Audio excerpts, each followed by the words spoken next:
Are we good? I mean, I know I'm a little bit late. And by late, I mean I think I'm 15 minutes late, which is not ideal. Now, just before we get into it, the commissions, see that? The commissions are open. We switch over to here. Because sub shredders, my name is Logan, aka Spiderhands, and welcome to an SP Patrons SP Livestream, should I say. It's a $5 song requests today, where for just $5 you can get a track reviewed via YouTube or Spotify for a $5 donation or request via Ko-fi through the link in the video description. So if you go through the video description, you can find the commission page, and that should be open now, and everything should be good. Hopefully y'all are having a nice Thanksgiving wherever you are in the world. I suppose we're into chat time. I have 2 glasses. And when you have 2 glasses with a desk with like thousands of dollars of audio equipment on it, you make sure you only have one. So I've got the drink. I'm probably going to drink my coffee first, to be honest, because I trust myself with water more than coffee. I know that water is definitely a no-no. Definitely a no-no for water. What stuff do we want to talk about today? What stuff do we want to talk about, Steve? What stuff do we want to talk about, Steve? Okay, so the subtitles are maybe not as good, or maybe I'm not speaking as clearly as I need to. The reason I was late today... Hi, Love Has Limits. Welcome to the live stream.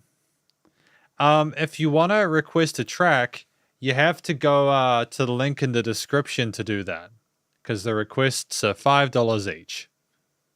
So if you go to the link in the description of this live stream, you'll be able to get your song reviewed, or a song you like reviewed.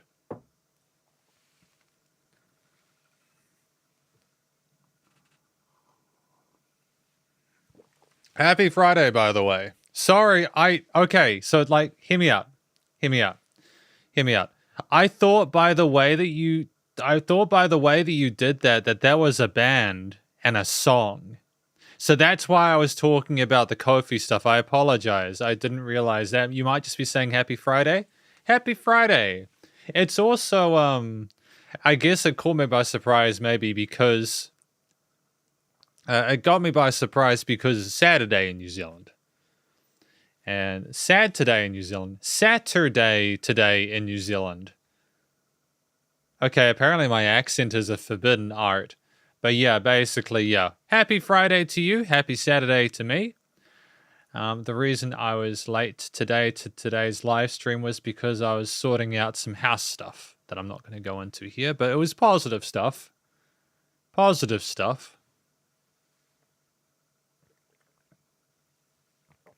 It's good to finally be making some traction with it, you know? I may have to end the live stream near instantly because of the fact that I have someone coming around at some point, and they may come around during the live stream, and if they come around during the live stream, I have to immediately stop this because it's very important. Very important that I make sure I go to the door for that. But aside from that, everything is good. What should we talk about? Love Has Limits. What do you want to talk about if you're still here? If you're not here, I totally get you because I misunderstood the Happy Friday part. But either way, should we do some music news? Yeah, you want to do some music news? We got music news. My God, music news. Music news. Okay. Haley Steinfeld engaged to Buffalo Bills quarterback Josh Allen. 8 things we learned from Taylor Swift's The Era tour book. You know what? Let's check out what they learned. Here's what you might not. I would like your opinion on a song. Well, I'm happy to provide an opinion for the song. Thank you, Love Has Limits. I appreciate that. It'll be good to check that out.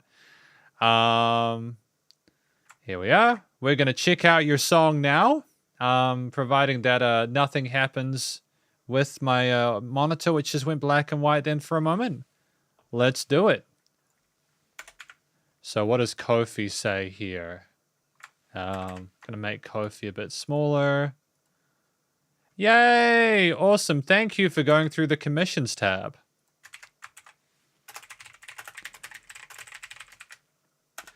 Sometimes I have people who do not go through the commissions tab, and then I do not see their commission or their request, and then I am unable to do that request for them, which is a shame. Can you help us with naming this song? It's unreleased. I have produced it, and the vocalist name is Alyssa Jane. Okay, sure, that could be fun. Let's check this out. So this is from Love Has Limits. Skeletons Rough Mix. Okay, let's do it. Let's hear it. What do we got? So apparently I have received the payment. Love Has Limits.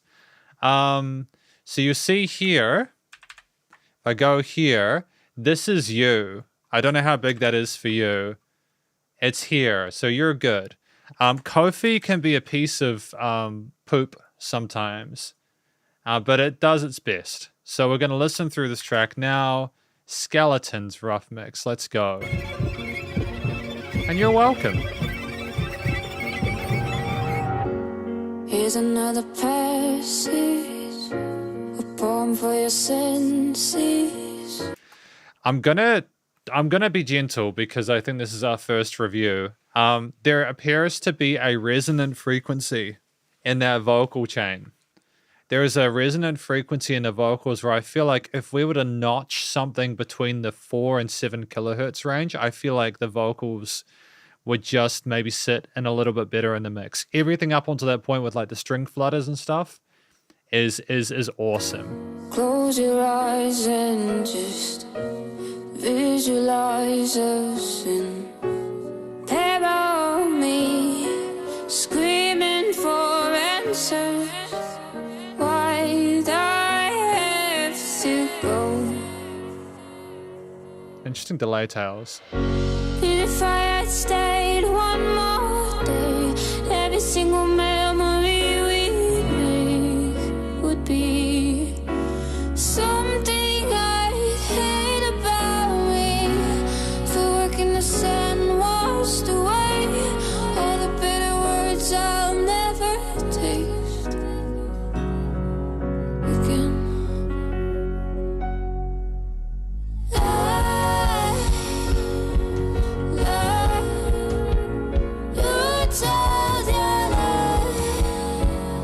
You're all good aroused, Pineapple. Feel free to submit. Thank you. How's it going?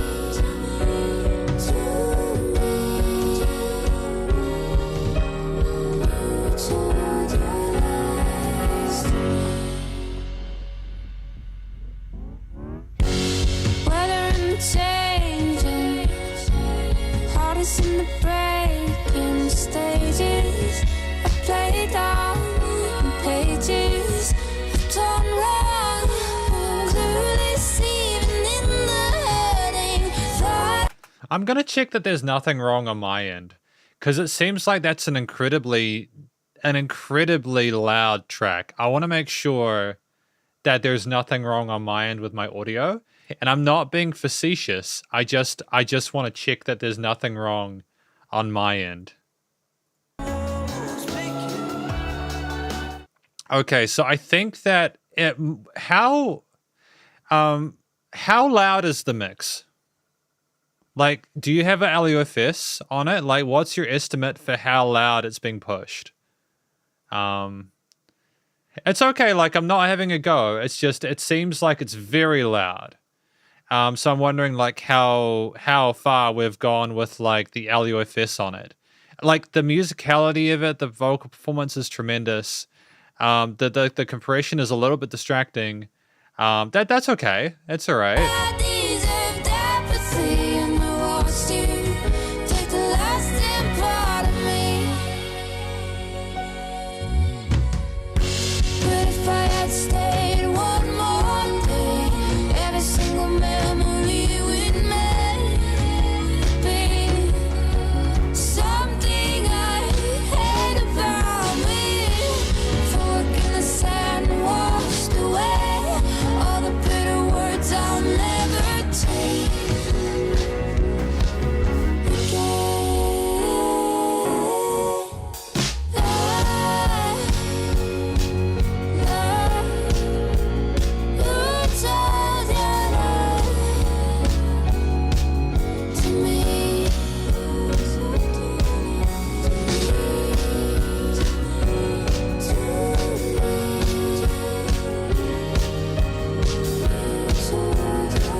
It's a keeper. So I'm not sure. Like honestly, like I feel like Skeletons is a cool name. Because it's kind of this track's about sort of reflecting on what used to be and whether you can keep it. Like I'm gonna have to probably take another check through the lyrics in a moment. Um, Another name came to me, Calm Reflections. Calm, like your calm reflections. There we go. Like that's. I'm not great with names. That's just what comes to me name wise. But I think that the bones of this track are strong. They're very strong. There's a lot of really cool stuff happening. But if I had stayed one more day, every single memory we made would be something I hate about me. Fork in the sand washed away all the bitter words I'll never take.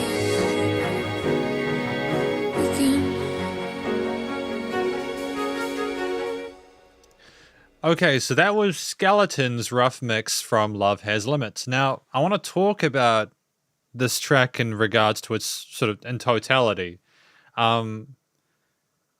The story that I got from it is kind of like, if I understand correctly, it's a track about looking back at what you've had and the history you have with this person, like the remains of what you used to have, kind of gauging whether it was worth it, your history with that person. And kind of like just trying to sort of find your place in it, maybe after all the stuff expired, or and I think that or transpired, should I say. I think that the vocals on the song are really cool. The singer, if I think we mentioned the name earlier, or in the Kofi thing, Alyssa Jane is a sensational vocalist. Alyssa Jane is a sensational vocalist. They did really well. I'm really happy with the tone of their voice. The breathiness suits the breathiness really suits the vibe of it, I think. Especially a lot of those interesting extended harmonies on the keys and it happens with the strings and stuff like that as well. I feel like we were comfortable in our vocal range with a hidden chest voice, and just we had a sense of serenity across the entire performance with dynamic range to boot.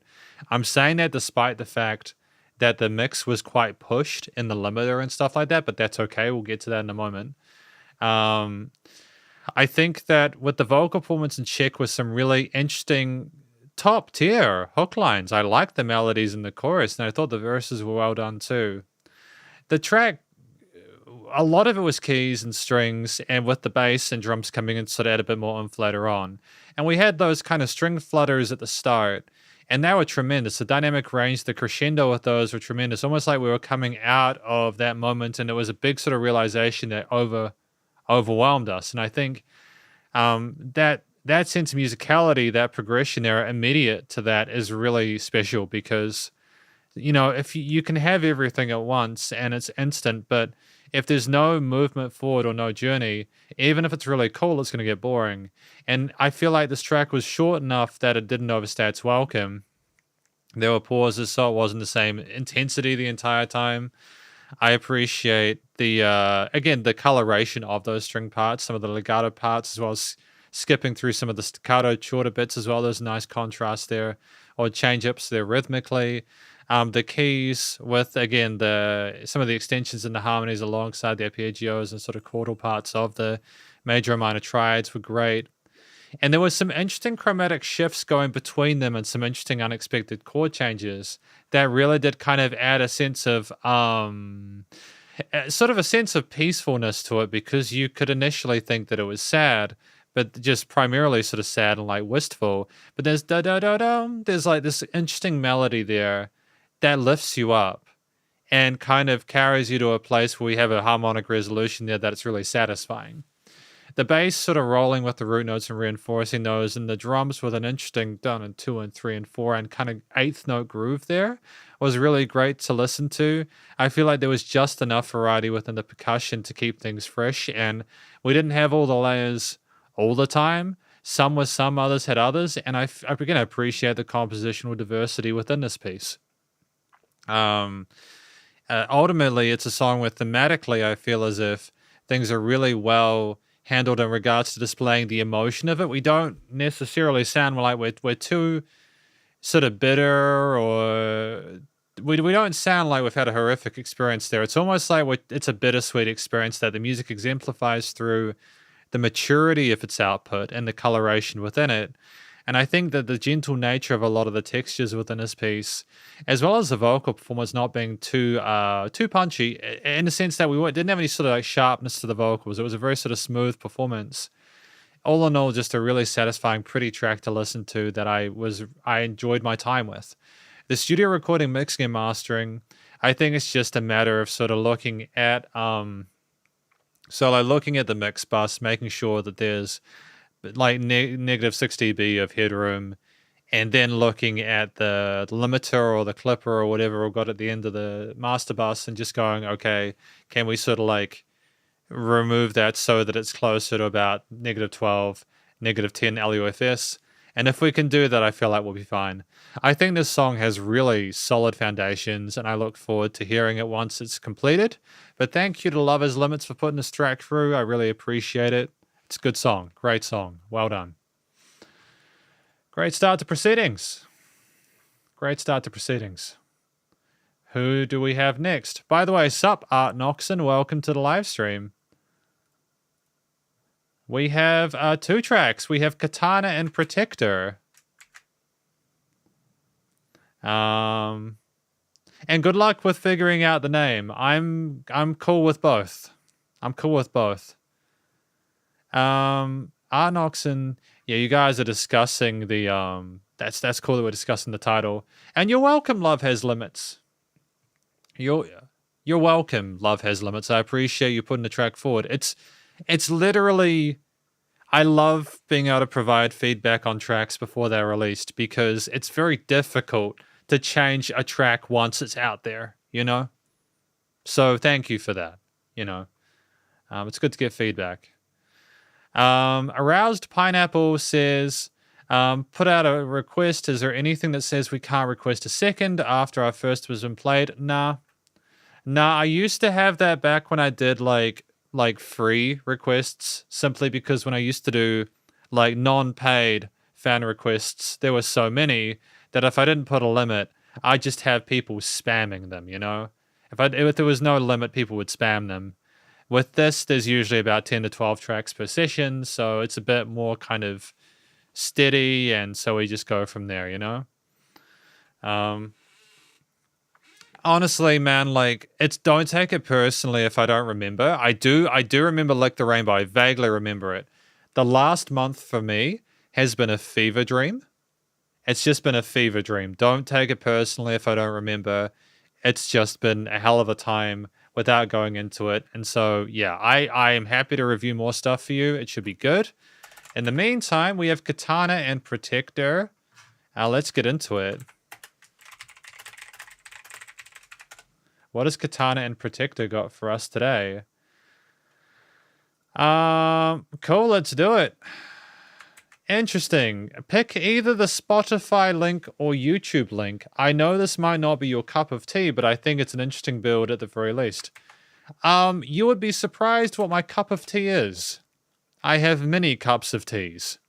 We will see. Katana and Protector. You can do it, buddy. There we go. Now, see, I like EDM. I like it a lot. I don't know if I'll like this necessarily because I haven't heard the song yet, but I do like my my kind of EDM-ish kind of stuff. Like your breath in the night, take me back, make me right, bring our songs back to life, back to life. Feel my touch in the night, fix my wrongs, my guide. Great development there with these extra instruments on the sides. Back inside, back to life. Die back inside, back to life. Great fake out.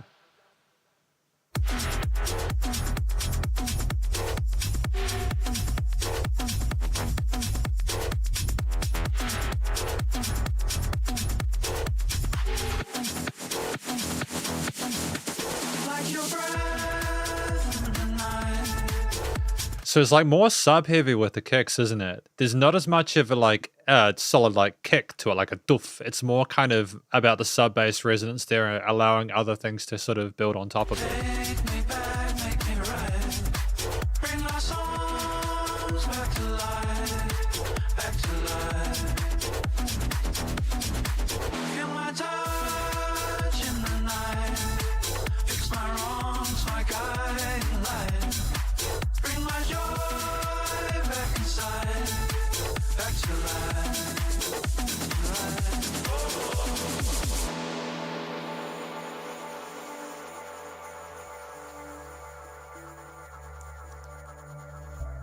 And just the attention to detail with the atmosphere is really satisfying.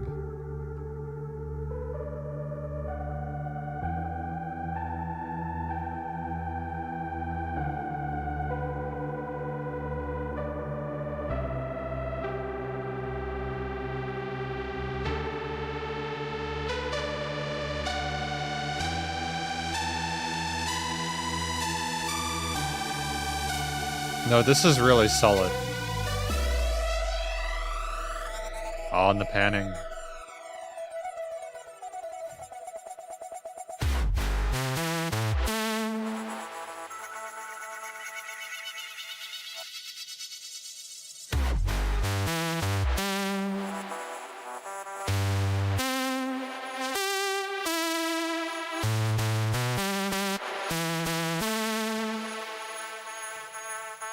So this is kind of like more like progressive kind of stuff, isn't it? I like the journey we're going on here. I like the fact that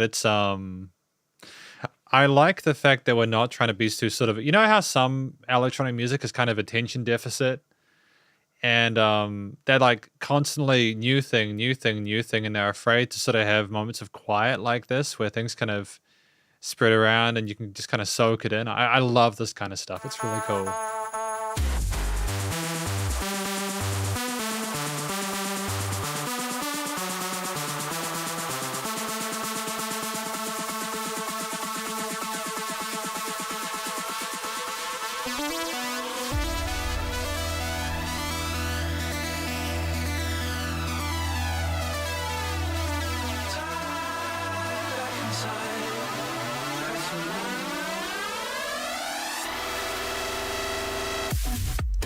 Yeah, well done.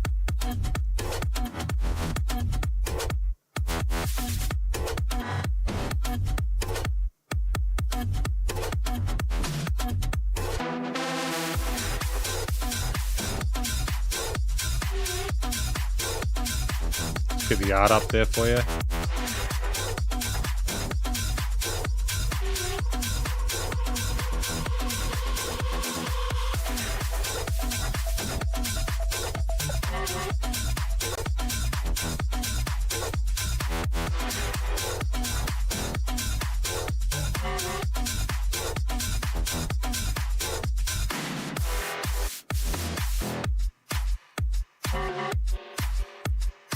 Interesting adjustment at the end here.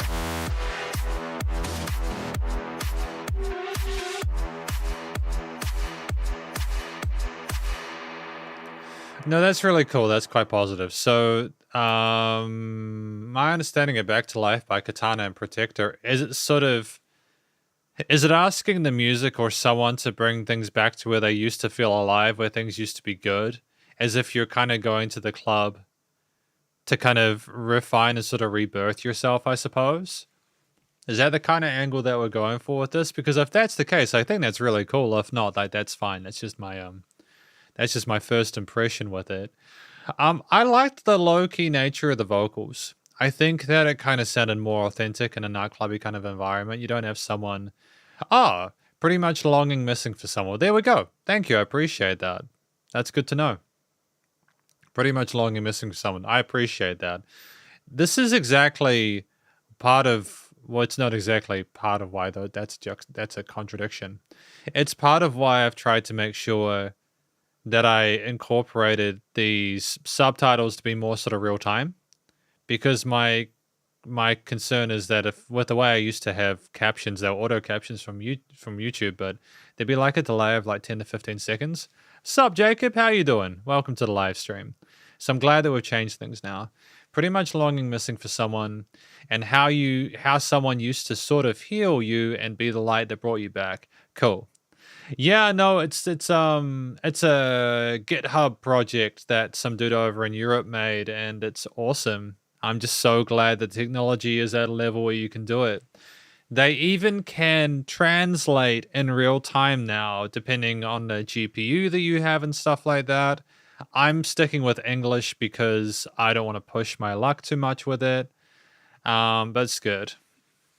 Yeah, honestly, anytime it messes up is basically because I'm either pronouncing a name that isn't in English, or because of my accent, or because I just don't speak properly. So that's something that I need to sort of work on, is my pronunciation of words, you know?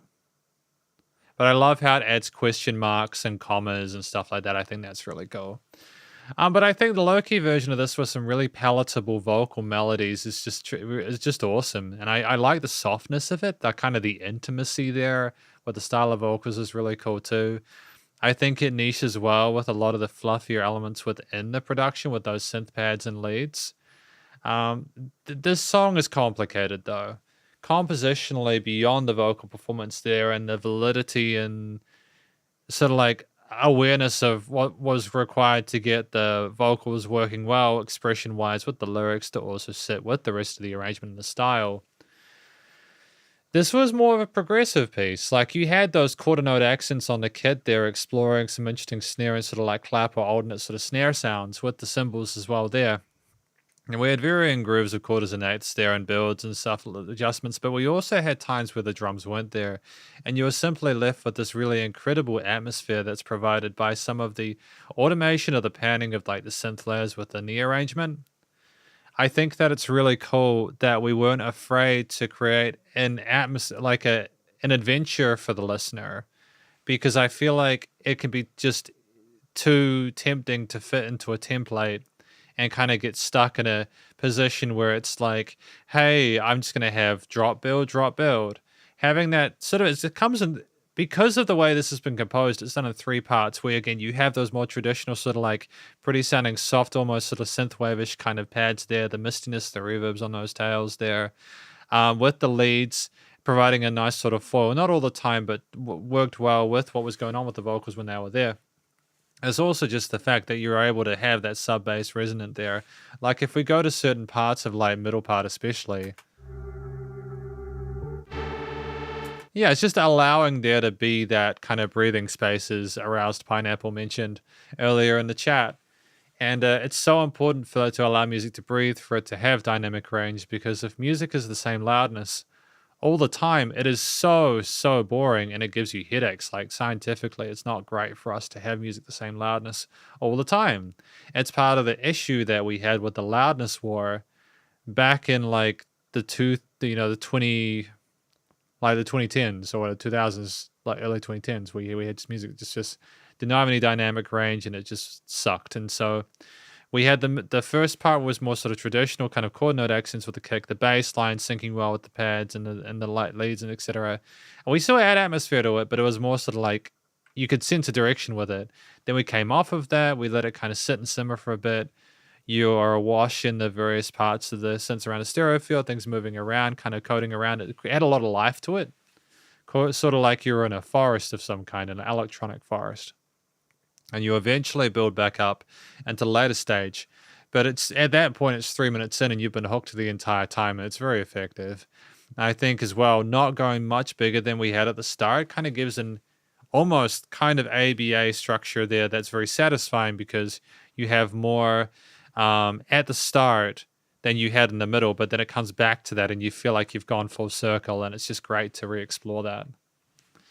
Yeah, they brickwall limited everything, absolutely. And they still do. Like I work with people who produce music, and they are trying to get -4, -5, even -2 LUFS on their master chains. -2 LUFS on their master chains is just wild, dude. It's just so hard, but it's just the state of drum bass in certain genres nowadays. And I like the fact that Aroused Pineapple avoided that. The limiting, stereo panning, You know, no weird resonant frequencies. Everything had presence in the mix. You know, dynamic range, nice and loud without pumping. Bus compression, limiting handled, and also just a really interesting sound to those kicks as well. There, the reverbs and sort of like the space they had and the life and glow. And I just want to sort of comment on a final note that I'm really glad that we did allow for a different kind of tone of what we might have necessarily wanted. I think that originality and the approach to the kick tones and stuff is warranted and very, very well appreciated. So thank you to Aroused Pineapple for putting this track through. I appreciate it. It's good times. It's good. So that is track number 2 for today from Katana and Protector, titled Back to Life, Club Climax version. Who do we have next? We have 3 now. Every time I do a track, another one gets added. We have Chromino, another one from Katana and Protector, as well as Jacob Good. So we're going to continue here. Thank you. I appreciate that. We're going to do Chromino's one first.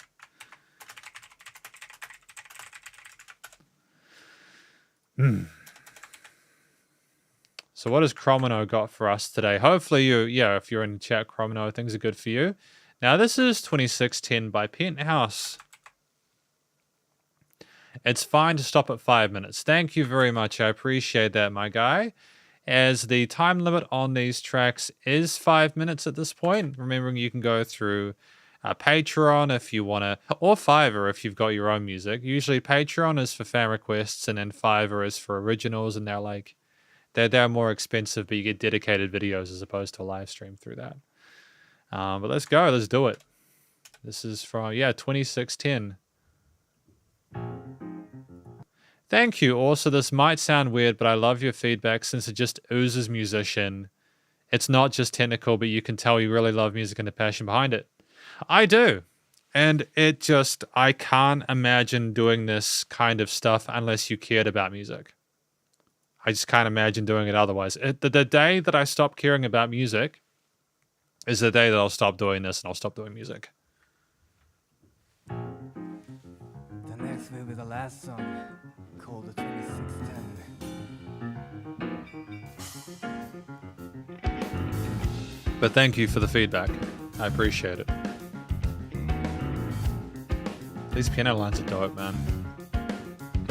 Regular codes and it's always that I blew. I pick it up, baby, in the middle of it. Banging into my room, looking close to say nothing. And the light just kept shining down. I know this guy and I don't know where it's going. Just hanging out, shouting the hole in my soul. Feeling ashamed of myself, still excited. Shouting high and I just put money. Oh, I bust it out, drives away. See the street, and it is the light. I said, black and white. The groove to it, though. Tell me what it's thinking about. It goes round and round and round. Yeah, you know, mama shut me down on me. Made you rock all the memories of. Line up the clock and so good. Lock you deep into the night. Get up on sunrise, never to return. First got hot love, focusing. Right up the clock and so the left. Right in there, soccer with you. I just thought that the staccatos on the piano are very difficult. That's very hard to do. A lot of people do. They are singing in English. I'll be honest, I'm not getting the words through for the most part, but I'm listening very intently. But that piano playing is incredibly technical. I'm really impressed with that.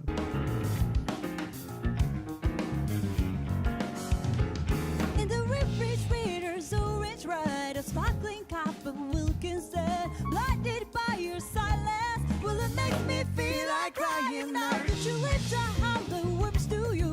I know yourself better than you guess.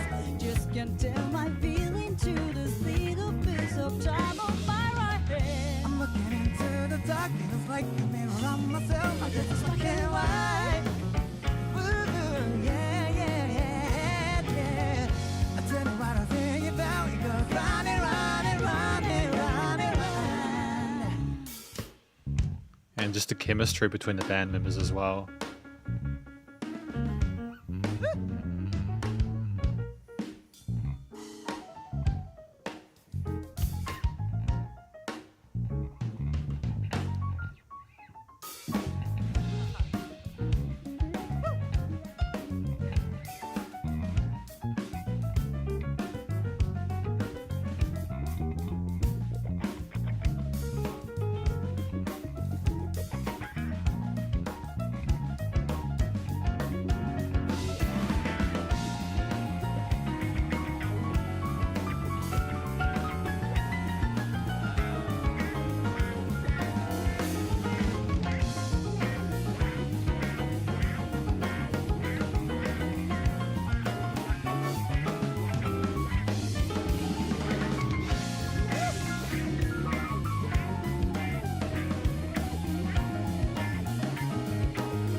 Oh, the song's not even done.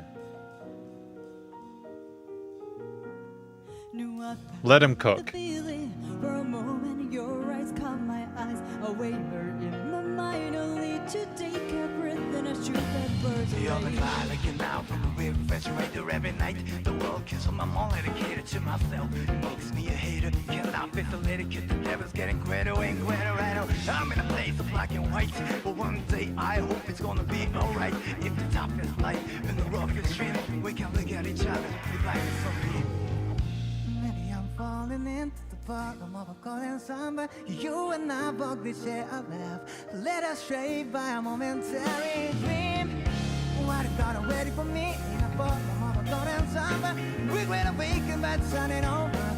Finally our fears and chase it out of me. Ain't no more Johnny down on me.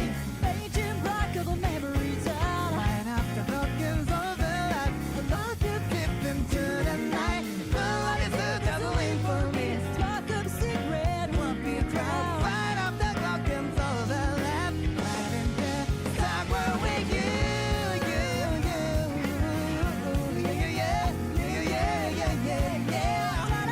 When I paint him, I go to memory inside.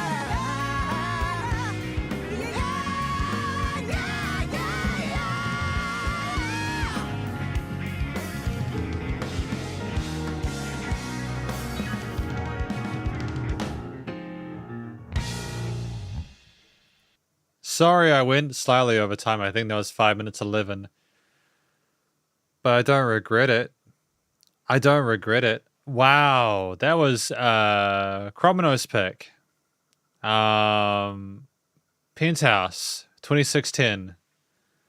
What do we say about this, dude? Like, what is this song? What is this about? I get the feeling from some of the verses that we were talking about kind of living through life. Like we got the impression that it was about like kind of not giving up and like they were going towards a certain direction and not wanting to kind of. Is it about something in the refrigerator and they're going to take it out and they're going to go someplace? Like they've got stuff in the saddle and they're kind of working on it and they're cooking. They're gonna get up there eventually. I'm not sure, man. I feel like I'd need a lyric sheet to kind of get all of these in. There were some references in the parts where there were lyrics or captions. Yeah, it's just it's awesome. Like I'm feeling you, aroused pineapple. I feel you on that. The singing, I liked the rapping. I thought that the flow was solid in parts where we had it. I don't think all the words came through clearly, but if it was our second language, they did very well regardless. The harmony we had near the end with the vocal fry where they cried out was that natural build, that climax throughout the entirety of the track they were kind of working towards, was each having their own bit.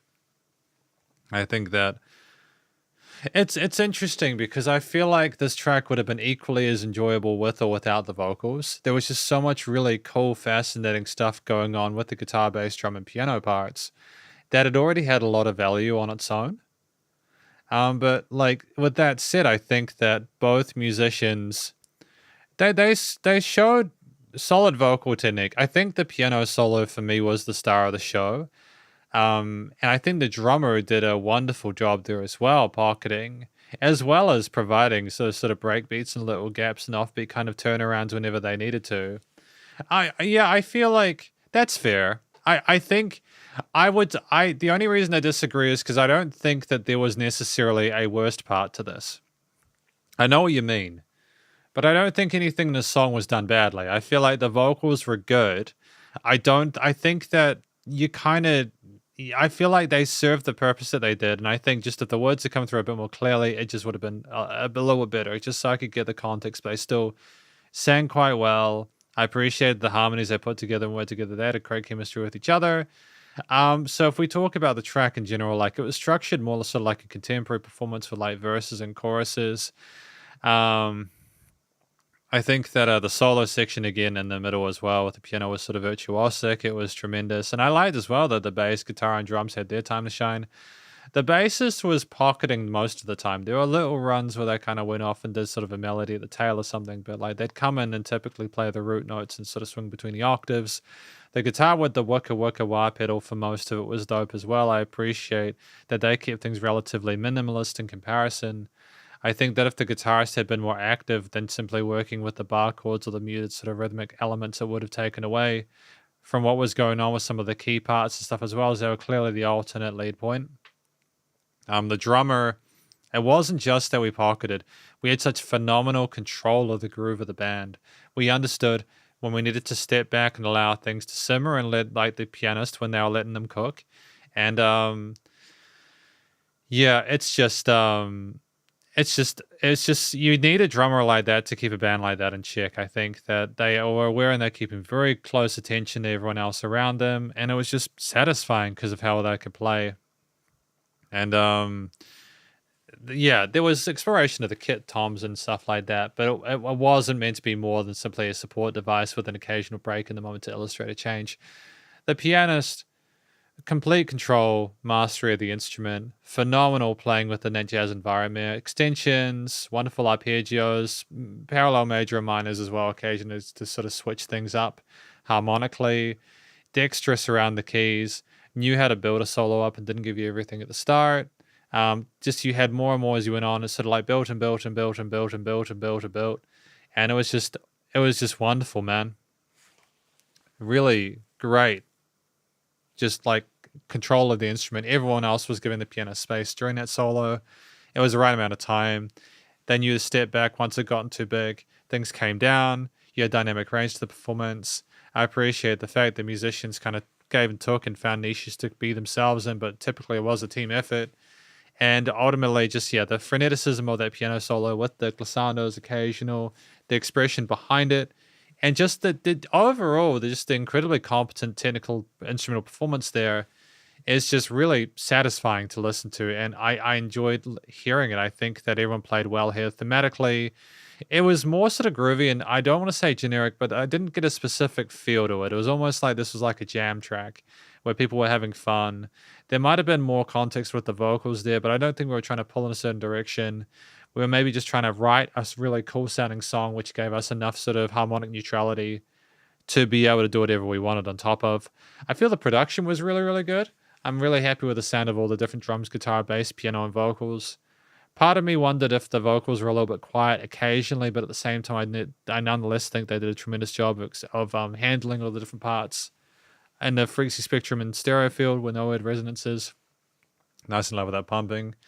Yeah, dynamic range, etc. It's a really professional, and it's a live performance. There was no correction, unnecessary stuff going on. Thank you to Chromino for putting us through. This is a phenomenal experience, and I really appreciate having the chance to listen to it. Really appreciate that, Chromino. Cheers, bud. Absolutely aroused band and aroused pineapple, and I think that the trick with come on, buddy. Oh no, here we go. Oh, we got five. Wow. Okay, how many have we got? We got 4 now. Okay. Sup, dinner, hey? Welcome to the live stream, and as well as art. Yeah, I don't think the pianist was that old. I think so. I've been doing music tutoring for around 10 to 14 years, depending on how you cook it. And there are some kids you see, and they will be savants, and it's just, I promise you, not to say this isn't special, with the way that technology is nowadays, you're going to find a lot more musicians like this. They're going to become a lot more open, because it's a beautiful time to be alive in regards to talent. There's so many more resources, and sort of it's way more accessible than it used to be. If you can get past the fact that the music industry is having a rough time with the money side of things in terms of figuring out how to finance a career and aspects, the actual functionality and utility is definitely there. But this is from Katana and Protector. Track number 4, I Fight for the Users. Rinsler's song.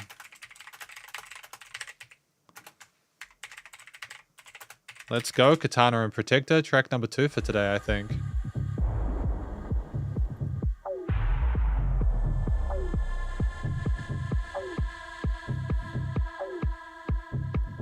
Yeah, I have. Yeah. But this one a while ago. Did you like the Tron movies?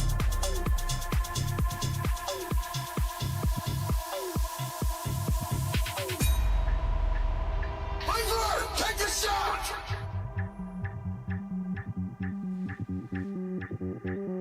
Finish the game!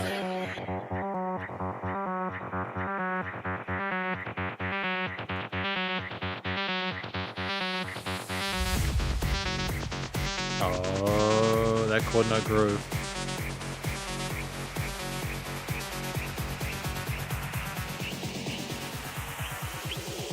Oh, that automation and panning. Fight for the user.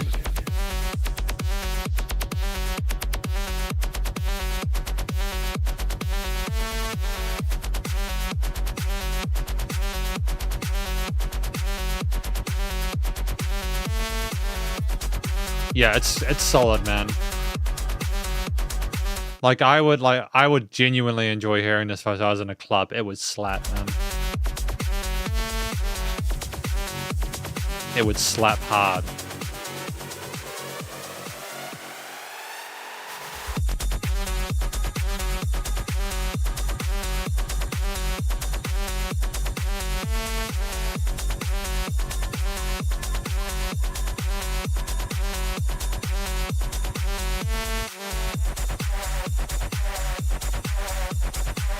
Great adjustment of the bass here, it's fantastic.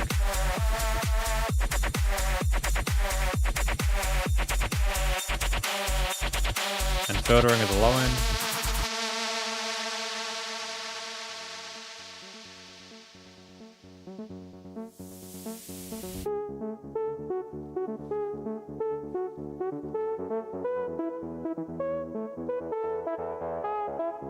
Really cute leads here with the filtering, man. It's really cool. Leads, not ladies. Sheesh.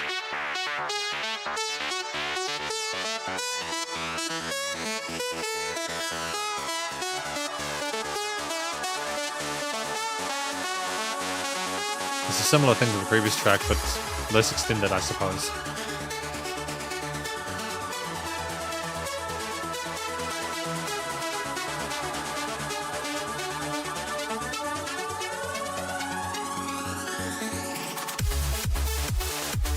Yeah, nah. Yeah, nah. This is great.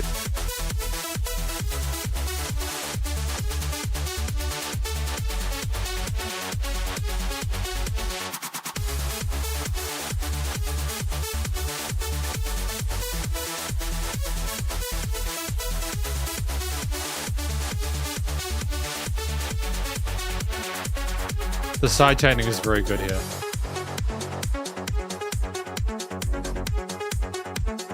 Because it sits really well with the rest of the panning on the sides.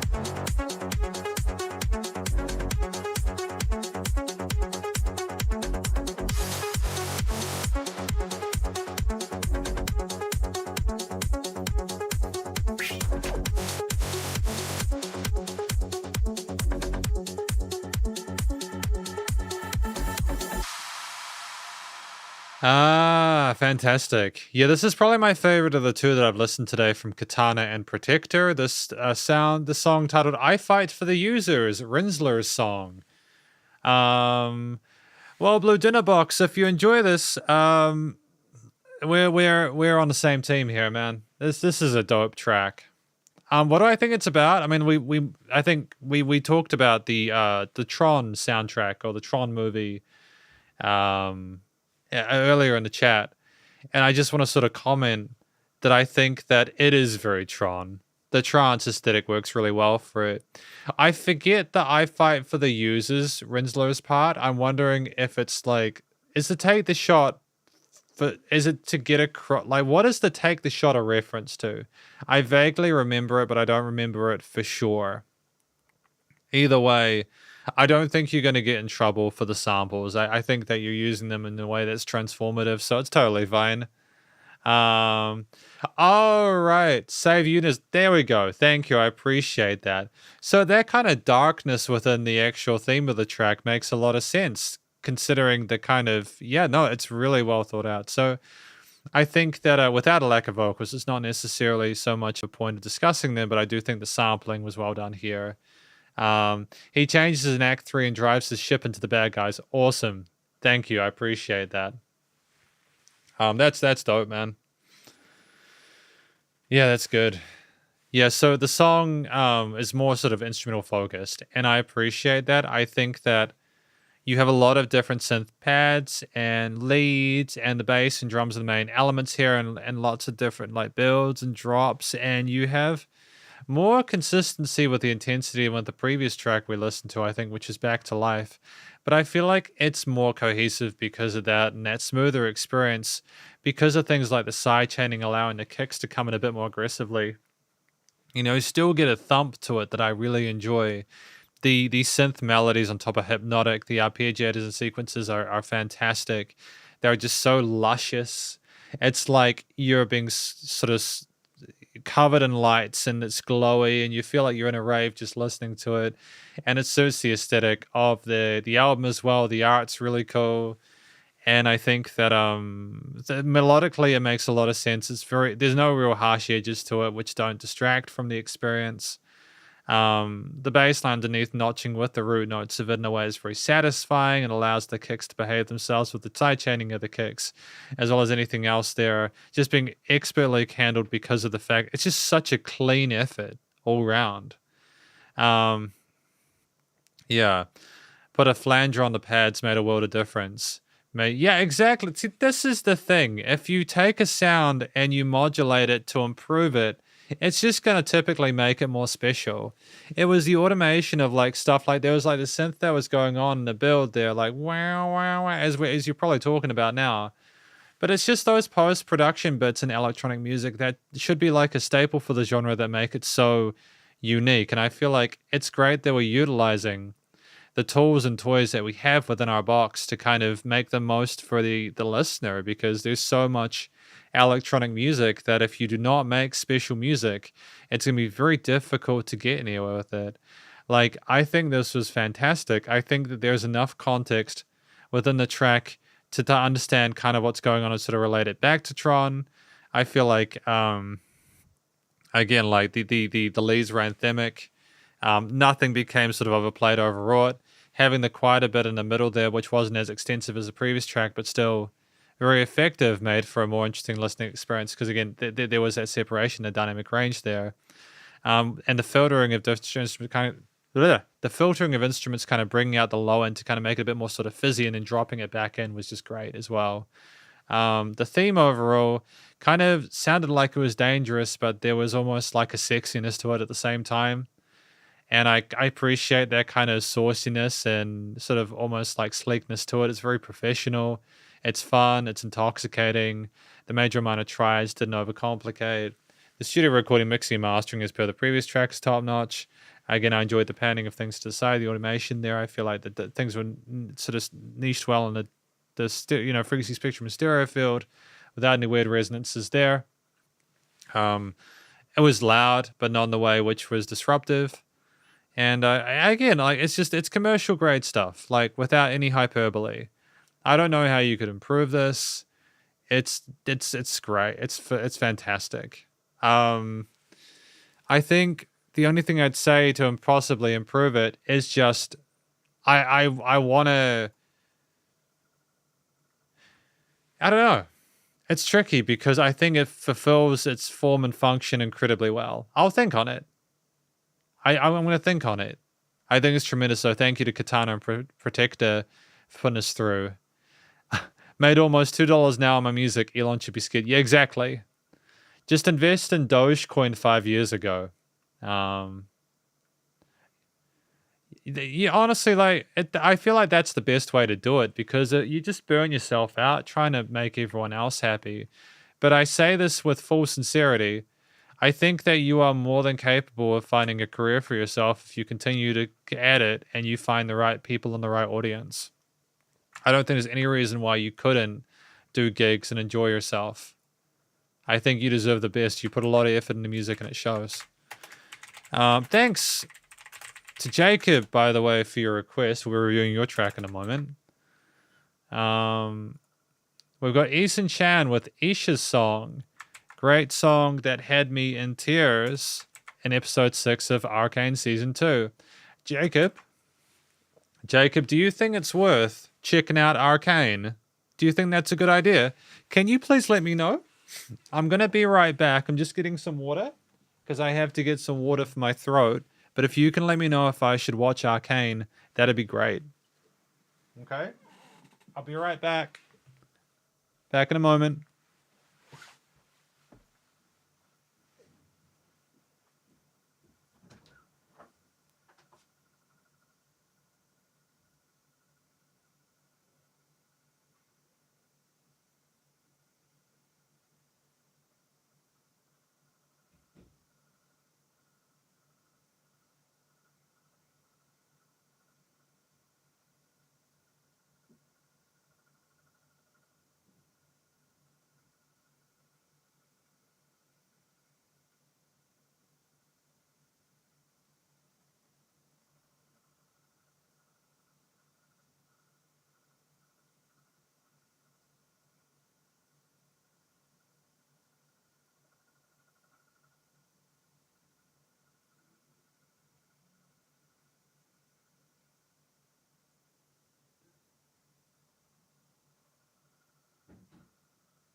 Hi, Nush.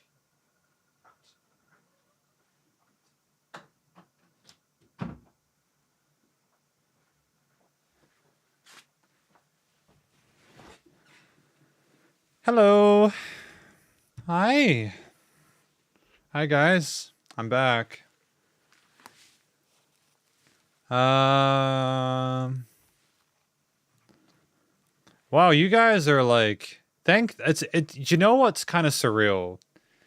It's very rare that I come into a chat or come back from like a break and there's people that are talking in the chat.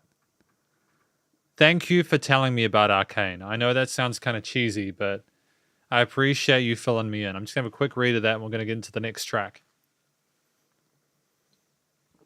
Jacob's one, of course.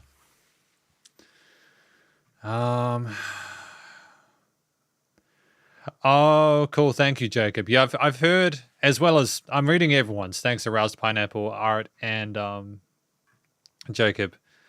So you still think like season 1's worth checking out, though? Oh, it's on Netflix. Cool. I might check it out. I might check it out on my own time, eh? No place doesn't give it at least like 9 out of 10. That's awesome. Thank you, Jamin Swigert, as well. Thank you for your request. I appreciate it. I have not seen the Cyberpunk anime because I have not played Cyberpunk. I wanted to play Cyberpunk before I watched the anime. Do you have to watch the anime before the game? Like, do you have to play the game before the anime, or is there enough context clues there to kind of figure out what's going on regardless? Cool. Thank you. I appreciate that. Cool. Awesome. That's good to know. All right, let's do. Jacob.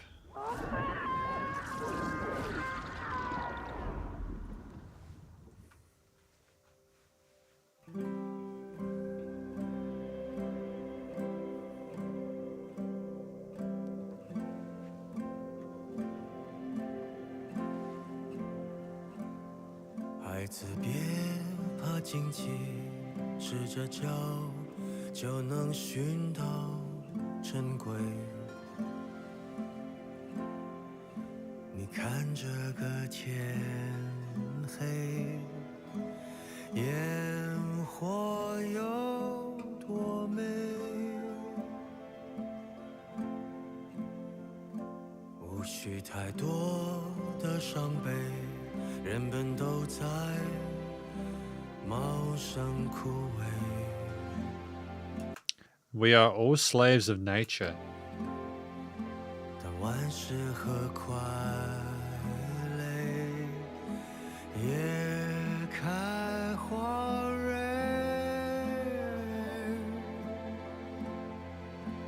拨开山岭，让它看看我，告诉繁星，快些照亮我，吹散乌云，用一抹蓝色，那就算世界满是荒芜，我们抬头就能看见月亮。 Great build there with the on the vocals. 还是孩子的模样。 I mean, like, Eason Chan is just a phenomenal singer. I won't interrupt again, but just to clarify, Isha's song, tremendous. Tremendous start to proceedings. 这虽千万人也要盛开的孤芳，别再忧伤烦恼。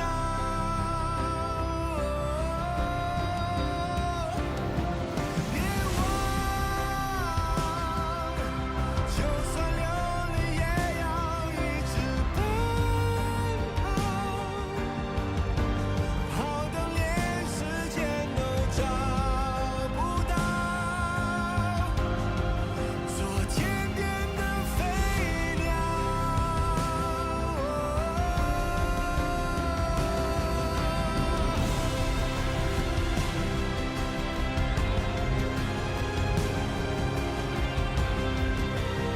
The de-aging is crazy, eh?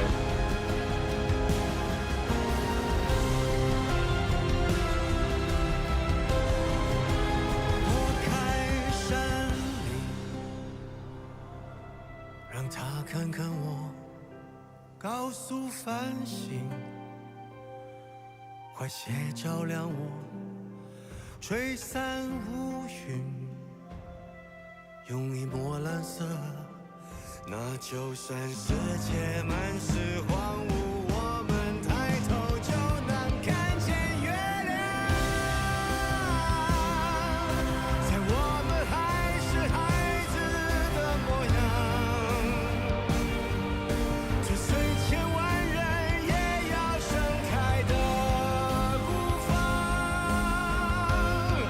别再忧伤烦恼。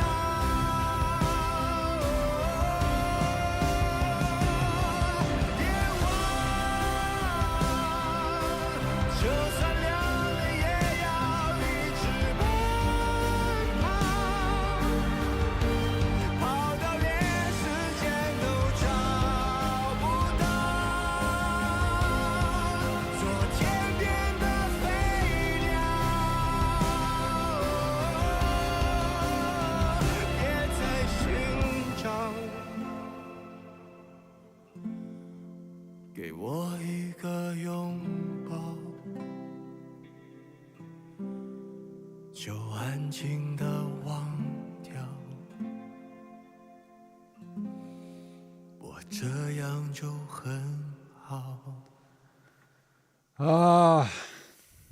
That got me, man. That got me a bit. Like, I haven't watched the show. I will probably watch the show now that you all have recommended it, but that got me a bit. Eason Chan with Isha's song. Now, what do I think this track is about? I think it's about be a carefree flying bird. Oh man, I need a moment. This song, I think it's about just not allowing the kind of crappy start in life that you had, or all the trials and tribulations, destroy you, knowing that you've got to continue to keep moving forward regardless in order to get somewhere more positive, in order to be able to get out of the situation you're in. You got to pull yourself up. That's a rough approximation for it. I feel like there is so much more that I'm missing. I feel like there's so much more that I'm missing. But either way, I think that it's a story that a lot of people will be able to sort of get behind. I feel like if you have watched the show, yeah, it's going to be more intimate. Apparently there is a scene that they're saying they strapped this man into a chair and made him watch that scene for hours. You can see it in his eyes. Yeah. I have a feeling that is something I may or may not be looking forward to when I get to that part of the show. But anyways, I think, yeah, part of what makes the story so affecting is the fact that Eastern Chanders are just an incredible singer. They're so illustrious on a microphone. They are such polished at this point in their career. Their hidden chest voice, the way of finding authenticity and relatability within their performances on the mic with those words, even if it's not their own story, is just so palpable. It's just so satisfying and pleasant to listen through. There's a heaviness. Some of those, like, we're quiet when we need to. There's dynamic range. Things are vulnerable instead of fragile. And we rise up and we belt out and we get louder and more kind of intense and in your face. And I appreciate the contrasts in the level of dynamics between those chorus and verse sections there. And as well as just in the instrumentation, orchestral arrangement in general, it's just wonderful. There's such variety and fluidity in there between the transfers. And it's just, there were some interesting chord progressions there with unconventional choices there. We might have had parallels or chromatics, but either way, it was just stunning. And I think that overall, we navigated those notes really neatly with some interesting falsettos occasionally. And yeah, absolutely smashed it on the mic. This track, it featured like keys and guitars and flutes and the whole string section and drums and all sorts. It was a journey. We start at the beginning. You have like the sound of the wind and like the foley with the strum guitars playing some interesting major, minor, and extended chords there with a bit of sadness to the complexity of that. And Easton comes in and they are instantly the focal point, and they're allowed to do so in part because of the fact that the music surrounds Easton and the stereo field is opposing to sort of compete with it. They're aware that Easton has the floor at that point and they are the focal point. And I think that that's just smart composition there, you know? Like there's like pulsating bass sequences and stuff like that. And, you know, like there's stuff going on to keep your attention. Things are neatly sort of niched with the flute melodies up top on top of the tender guitar or strummed components there. Each thing filling its role eloquently. And, you know, like the keys fulfilling this sort of range in that chorus section there, a bit more explorative with the with the left and right hands there, the strings with phenomenal articulation of those existing harmonies are making a great use of a second part to the song with a sense of glory and glow to it. That is continued after that. You add more instruments like more flute woodwinds or whatever, and then like that second verse. And then after that, boom, you bring it up further, and just in that second, it's just a wonderful polished shimmer and sheen to it. Again, the unpredictable chord progressions or like alternate ones, they create a sense of wonderment and grandiosity that I feel would otherwise be missing. And I love the fact that they don't sort of like just kind of dig their heels in and go, oh, okay, let's just stick to the traditional keys and scales. They are wonderfully adept at sort of switching things up to make it more exciting. The studio, it's just the theme is tremendous in the sense that you have all these instruments and these strings, these wonderful arpeggios in the chorus sections that are subtle, and with a sense of liveliness to the overall kind of like to feel of it. Like this was recorded live, you know, it was a studio recording. Like the people all played their instruments. Jacob says his voice on the quiet moments have such deep feelings. They do. And that's part of the power, I think, of having dynamic range, is that when someone is just yelling or singing at you or screaming at you, it can make you want to turn off and not want to pay attention to it. When someone is more delicate and they are quieter and you are forced to listen more carefully to them, it's almost like you've got the sunk cost fallacy in the worst case, in the best case, it's just they know how to tell you this in a way that you will want to understand. And so I adore the approach that Eason Chan now has in this point in their career with their tenure is just stunning. They were the best person for this, man. They smashed it. And again, I think that with this kind of like pull to trying to climb out of the kind of crappy situation they're in, and the music kind of gliding upwards when they reach those awarenesses of life improving once they get out of that and moving up. It's just, things are cohesive there with the instrumental parts as well as the vocals and the theme lyrically. And the studio recording, mixing, and mastering is absolutely, as Art Noxon says, and as Aroused Pineapple have said, Karina's production is amazing in every aspect. Yeah, it is. I feel like there is a ceiling that we're getting to now with production, where we're kind of going back into trying to find more organic elements and stuff. But at the same time, I agree that it's incredible. And I honestly feel like you should be able to expect that it will sound this good. As people have mentioned with the budget they have, this is a cinematic experience. It should be professional grade. But you still don't take it for granted because the talent involved with singing and writing and performing and producing this is not to be understated. It's to be appreciated. So I feel like the studio production was commercial grade, no complaints. It's a phenomenal song that I'll get more context with when I watch it. Thank you to Jacob for putting this track through, sincerely. I had Jacob Good. Thank you for putting that through. I really appreciate it. It was awesome, man. Heartfelt, man. So that is Jacob's. And what do we have next? We have a song from Dinner Hay now. Let's do it, Dinner Hay. Let's go.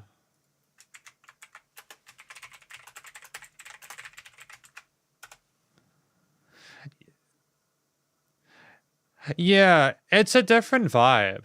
I think it's also tricky because, yeah, I'm going to think about what you guys are talking about here. I don't really have a strong opinion on it.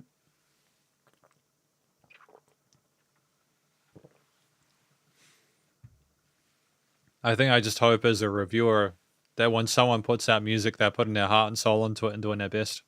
And that probably sounds a little bit naive, but I assume that even if it doesn't sound as clean or whatever as another, I feel like as long as you're trying to put your heart and soul into it and you're following the fundamentals and it's something special and unique, it can be good too.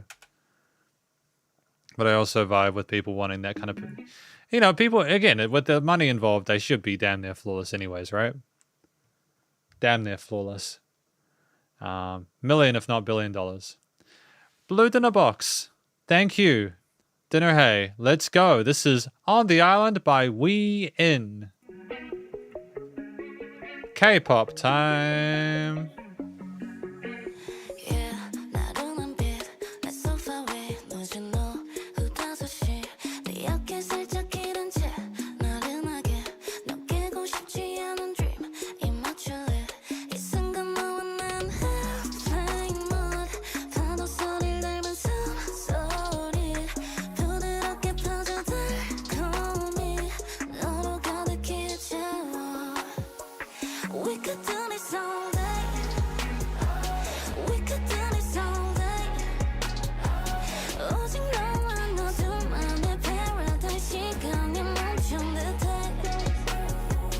That roll up of the 808 is really satisfying, man. That did not translate well.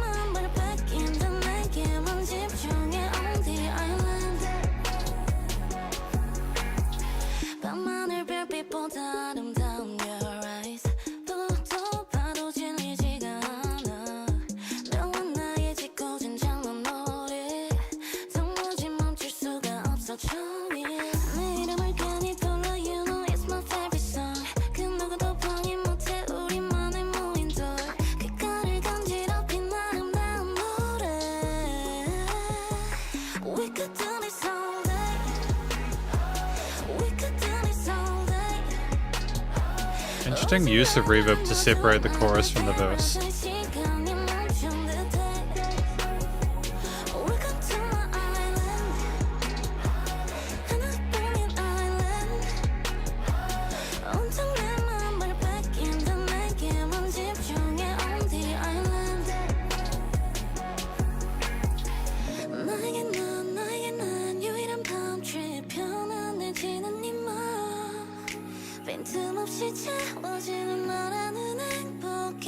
And the panning of the keys from left to right is really cool.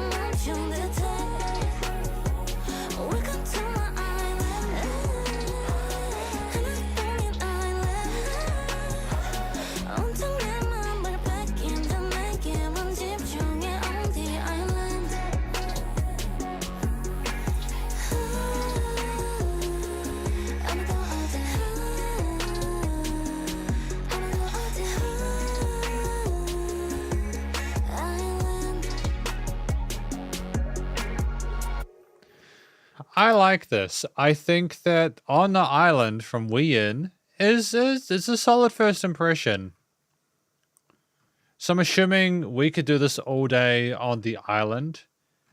Is it like more of a variation?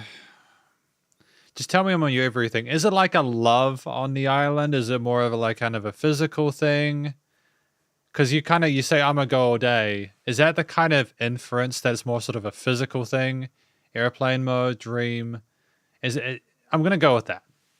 It's like could be a mixture of like the sort of emotional or sort of like physical stuff.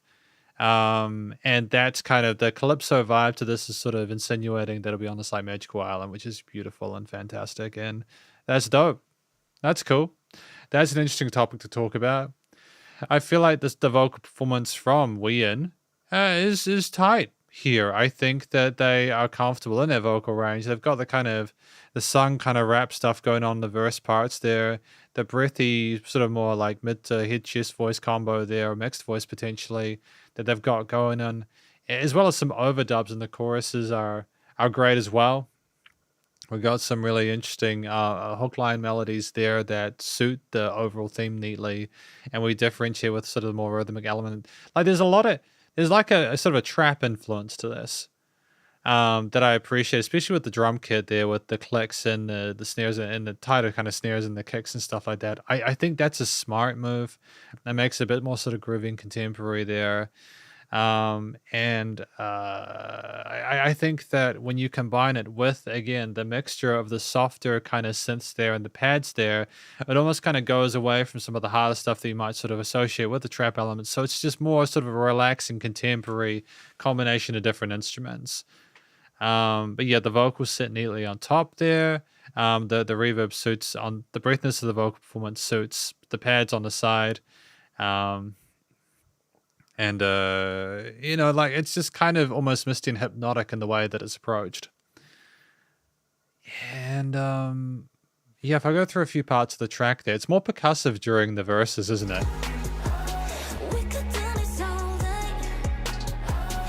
And there's like guitar lines in the background which are more subtle, and they've got like little flickers and hammer-on pull-off things and stuff like that. But they're meant to be a little like an atmospheric, environmental kind of thing. They're not there to sort of be a faux lead or something like that. The vocals are the same for most of the time. And again, like the perceived dynamic range, there's not actual changes in loudness. Part of what makes the song work so well is it takes away certain instruments like those synth pads on the sides there, as well as those guitar leads on the sides, removes them for the verses. It seems quieter, even though the kicks and drums and stuff are the same volume. I feel like the vocal harmonies here in this interlude section are a nice adjustment there. They might be in the other parts, maybe even thinking that the synth pads are the vocals, but just the beauty of those harmonies and the kind of hum and glow to those suits the overall instrumentation well. The theme is friendly and chipper and chill, and it's relaxing to listen to. There's major and minors. There might be some extensions, some like minor, major sevenths there, but nothing to sort of challenge you too much. The drums are they aren't too sharp either. So you've just got a bit of a pulse and a bit of a kick in there, but not to an extent where it's trying to go anywhere too quickly. The halftime feel of the trap drums as well make things go a little bit slower. And when you combine it with the vocals and the lyrics and everything like that, you do get the impression that they're trying to make this island for people to reside in and just enjoy themselves. And it's very pleasant to sort of be a part of. I really like that. I think that the musicality of it is strong. I think that even though I would typically prefer alternate leads to the vocals, I don't think the track was long enough. I don't think the track was long enough for us to justify an alternate lead in this. So I think that that's fine. The studio recording, mixing, and mastering is commercial grade. No complaints as well. No complaints about how things were leveled, spaced on the free spectrum, etc. There was some interesting sort of left and right with some of the key bits and like the bridge sections or something like that, which were kind of dope there, or the pre-chorus. It's just nice to experiment with the listener's perception of things. And I've got no real complaints about nice and loud without pumping. Yep, so it's solid. Thank you to Dinnerhay for putting this track forward from an act named We entitled On the Island. Blue Dinner Box says, recently I found out our trap beats can go with anything and blend in very well. They can. It's why you've got trap beats in country now. And I never thought I'd see the day where country music would have hip-hop kind of trap beats, but it's a thing now. And I'm pretty sure one of the biggest songs at the moment has that kind of groove at the moment, if I'm not mistaken.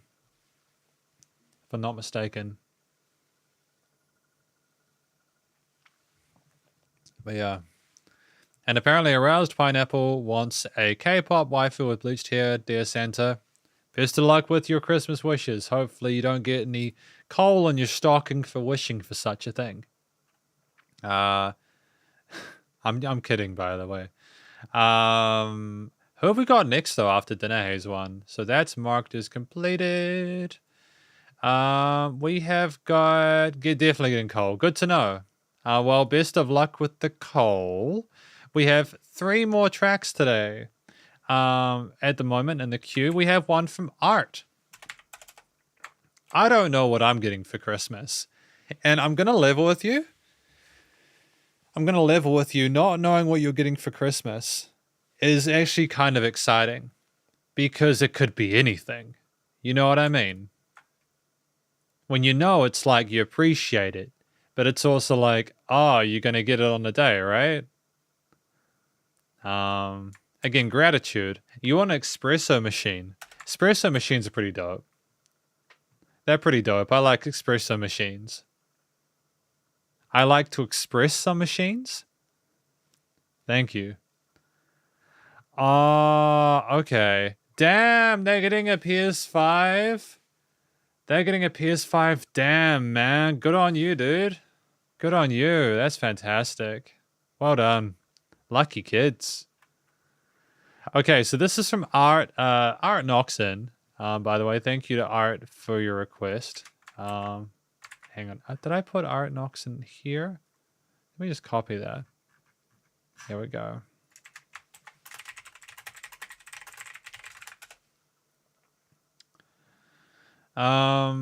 Please start at the 3:16 mark since this link has several songs. Ken Anaya is a Filipino artist at Odd Corner Records, and they have a gimmick providing an odd corner for their talent to perform in, concentrating on mainly indie artists. This is nothing spectacular, just a fun pop song. Cool. Let's start that at 3:16. Let's go for gold. Here we are. It is. Oh, here we go. 3:16. There we go. Found it. It's called Bahala Na.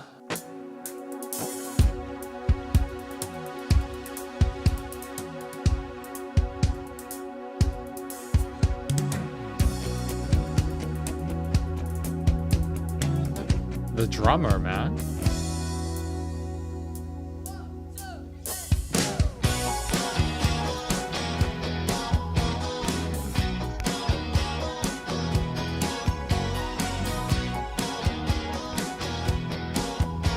It's a very shimmery tone. Di ko ipaliwanag ang nadarama. Siya na ba? Ngunit ang dami namang kagaw. Oh yeah. Di ba na sino ba naman ako para pilihin niya, di ba? Ayoko nang ipilit ang sarili sa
That's a...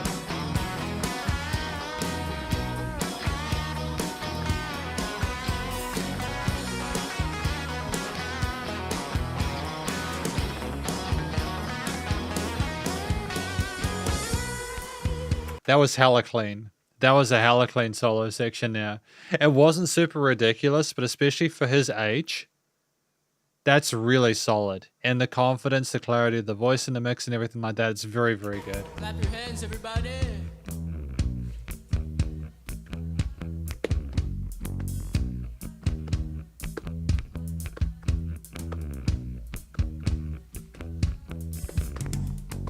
Di bale na sino ba naman ako para piliin nga, diba? Mahirap lang kung kani-kanino magtiwala at mapaniwala. What just happened? What? Are we good? 1, 2, 3. Susugal ka ba ako? Tiyak ko na naman ang puso ko. Huwag kang mabaliwala, mapahiya. O bahala na, bahala na.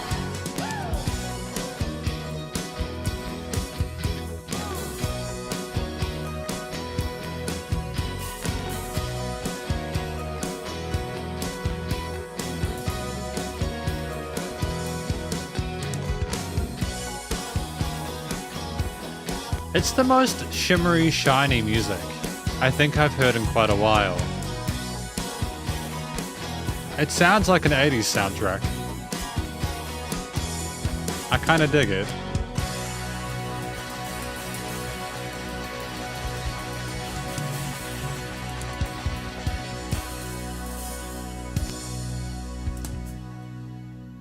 Thank you. Hey, you're welcome, man. It was a pleasure. What do we say about this track? I'm going to go back up here because I think Art mentioned no subtitles on this one. It's a song about struggling whether to be brave enough to pursue a girl. Typical adolescent theme. Yeah, I think that it works in a situation, not just because they're young. Because this was, how was this? Bahala Na, titled Come What May, from Kananaya. There was a great vocal performance from the singer. They sounded like they weren't too down in the dumps or too heavy about the situation they were in.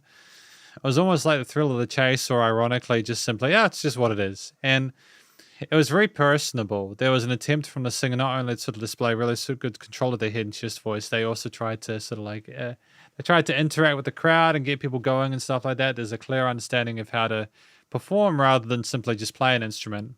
And I feel like that's something that's really special.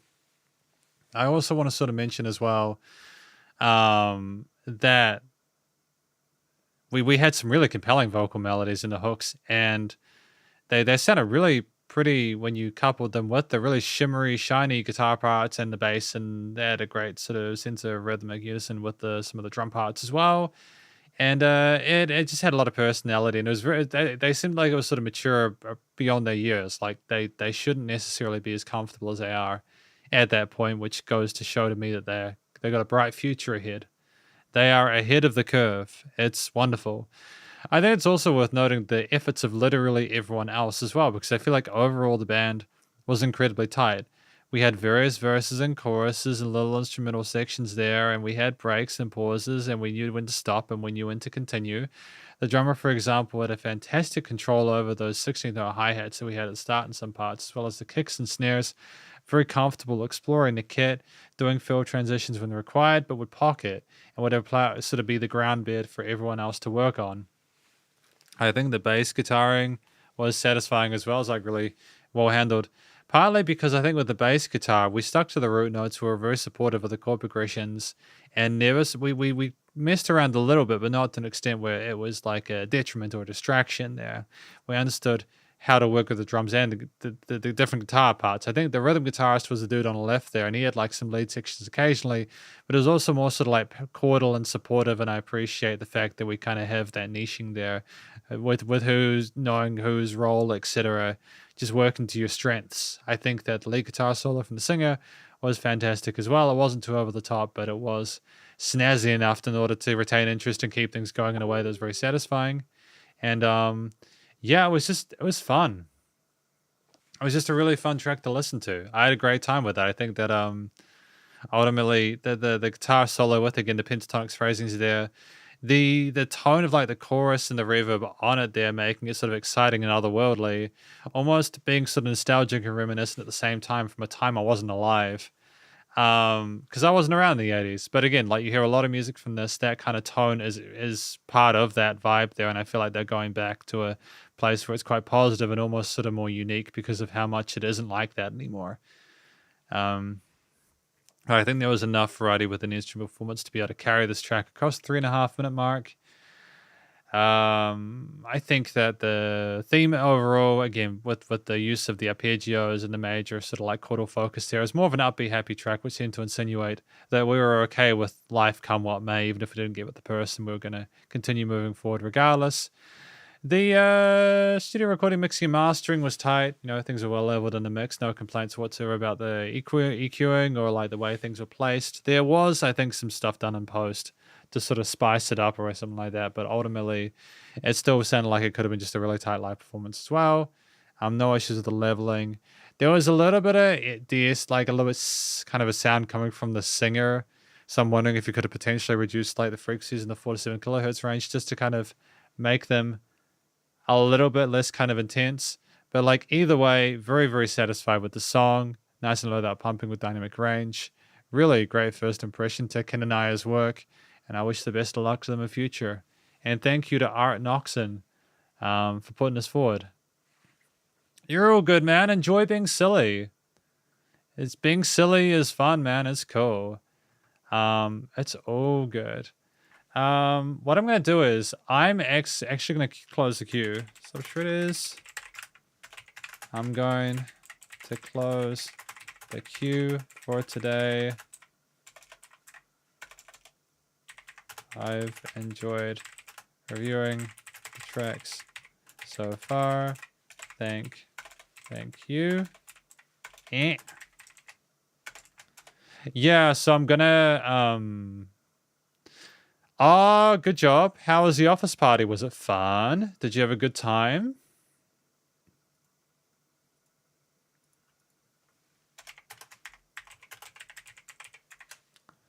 Have we got 2 in the queue? Yeah, no, we haven't had one for a little bit. That's fine. That's all right. Oh, fair. No, that's fair. I hear you. Thank you, Art, though, for that previous request. I appreciate it. We should have 2 more to go, though, if I'm not mistaken. Right, so we have 2 more from Katana and Protector. Do you? Yes, you do. Yeah, no, don't worry. We're good. We'll check yours out in a moment, my dude. It's all good. And then we've got one from Jamin, should I say? Apologies, Jamin. And we'll look through that now.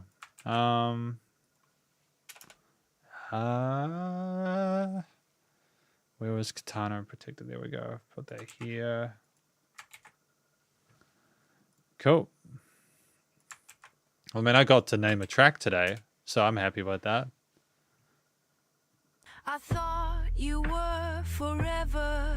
So this is See the Light, He's Not Good For You, Babe. Cool, let's do it. The way you said my name, you painted me a picture, but for you it was a game.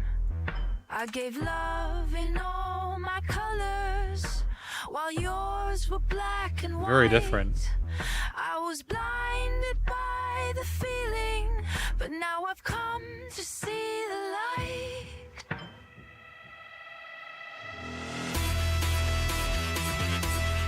Interesting intro there, man.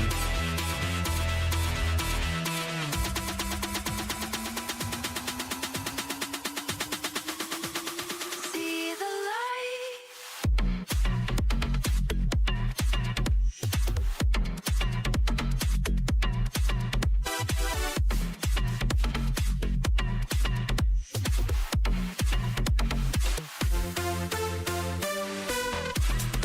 Yeah, that was a fun transition there. That was cool.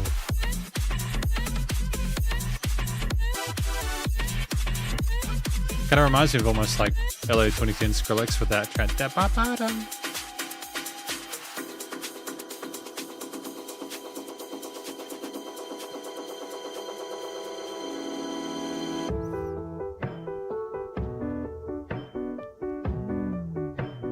Interesting percussion here.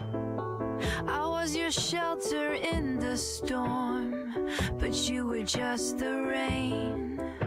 You took the best of me, baby, but now I'm done with all your pain. I don't miss the lies or the way you made me feel so small. You can keep your fucking bullshit, I don't need you after all.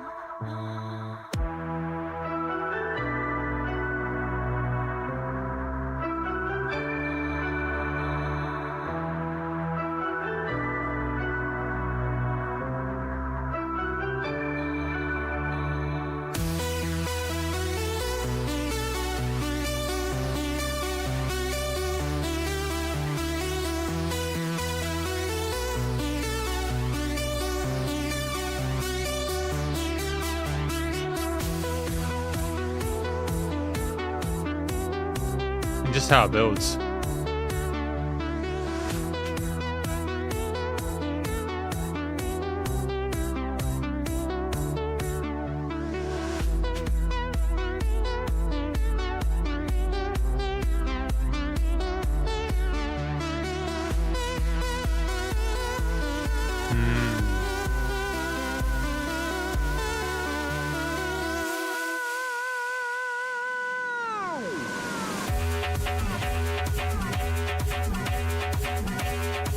It's an interesting texture and tone to it.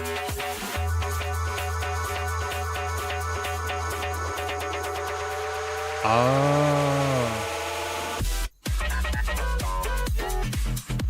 Well played. You still had me even though you mentioned it.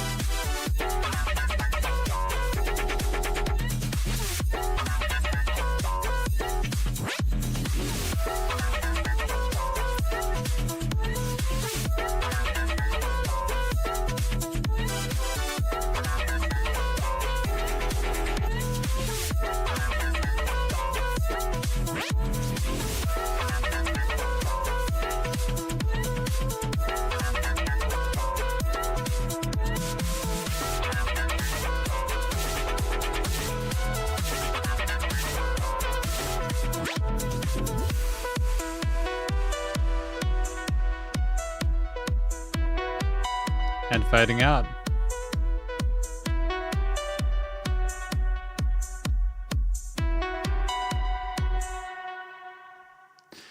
Nice. That was very different to the previous two. Like, it was almost sort of like electro housey, but I kind of appreciated the start, the kind of ambiguity at the beginning of this. With the Sea Light, He's Not Good For You, Babe by Katana and Protector. I gave love in all my colors, while yours were black and white. So is this, I mean, just to take it on face value, is this suggesting, was this sort of suggesting that like we're discussing like a relationship that is just not even, that's like unhealthy relationship, like a toxic one, and this is what the song is about, just kind of escaping from that as per the art of the woman like walking away with their bags and everything like that? Yeah. I think that's actually a really interesting thing to discuss in a song. It's actually a really interesting thing to discuss in a song. I kind of dig that. I think that's well thought out. It's just finding topics that people will be able to sort of like get with without having to necessarily think about them too hard, I suppose, because you also wanted to sort of dance to it and get lost in it. But I feel like the vocals from the woman are very sort of like frank and like to the point early on. There's an interesting melody to them, like there's a musicality to it. But we aren't trying to sort of like overcolor it in the initial stages. It's more about sort of setting the precedent of what's to come.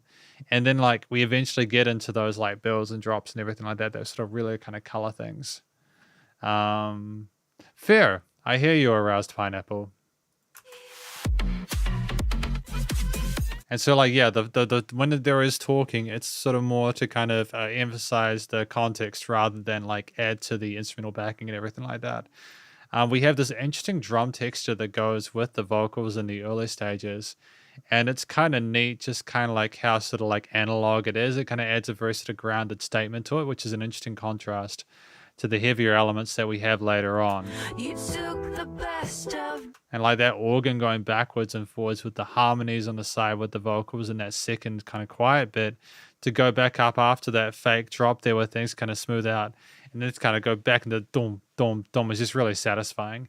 Having to fake out on the second time is cool because it's basically saying, hey, look, I know you expected this potentially to be the same as the first. But even though we've provided a lot of diversity compositionally for you, we still kind of want to mess with you a little bit. And so I think that's fine. It sounded cool anyway, so it was dope. No complaints on whatsoever about the way that things were structured within this track. The transfers were smooth. There was variety and diversity there intense-wise, as well as like note harmonically and stuff like that. Hang on. Oh, I don't have my phone on me. I'll be right back.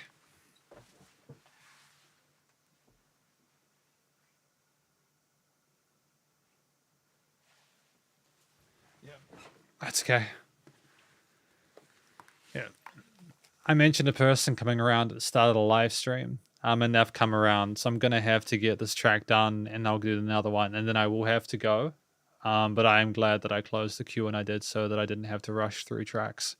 I think that again, the movement of the unpredictable bass lines not instantly resolving in that drop section was really cool. We had kind of a gradient going into that, which was really sick. I like when things don't automatically resolve. There's a bit of tension. It kind of mirrors what's going on there within the actual story itself. We're not being too on the nose with it, which is really cool. I think as well, the way that things handled with like, again, the core note accents and the kicks, the variations with the different snare patterns and stuff like that, the filtering to allow less low end occasionally, in order for things to kind of flow to be sort of misty sounding as opposed to kind of more blunt was really dope. And it's just really well panned out. I think that if I go through a few other bits there.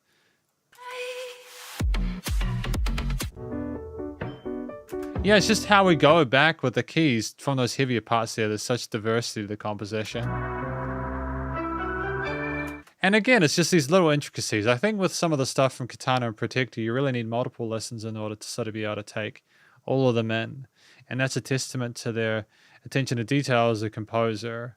We never overcomplicate, but there's always like little changes and subtle kind of diversifications that keep it intriguing throughout without you necessarily being immediately aware of why that is. They're just reflections of the triads and arpeggiating them in a way where they're sort of like, oh, that's a new way of interpreting that. And there's a bit of darkness to the overall theme of the song. But what I like about it is that we're kind of step up. We don't go too on the nose with it. We get a lot of the heaviness from the vocals already. We allow the music to be more sort of groovy and funky with the core note accents, but we're also that similar sort of trance-like intoxication of previous songs that keeps a stylistic connection between the tracks that Katana and Protector throughout put out. It's just, yeah, there's a lot of positives to this. I think it's an interesting direction. That last sort of drop synth I hadn't really heard a drop synth like that before, but I think if we want to be remembered, we have to do things differently. So I like the fact that we're trying different things. And I think that if you've been too sort of generic with the beat behind it anyways, it might have seemed like we were trying to put a serious message onto a song that didn't necessarily capitulate truly to the importance of what's being discussed. So I really appreciate the attention to detail in regards to the arrangement, the performance, and the way things were stitched together. And the studio recording, mixing, mastering in this one is tight as well. I like that fake out that we had the drop there.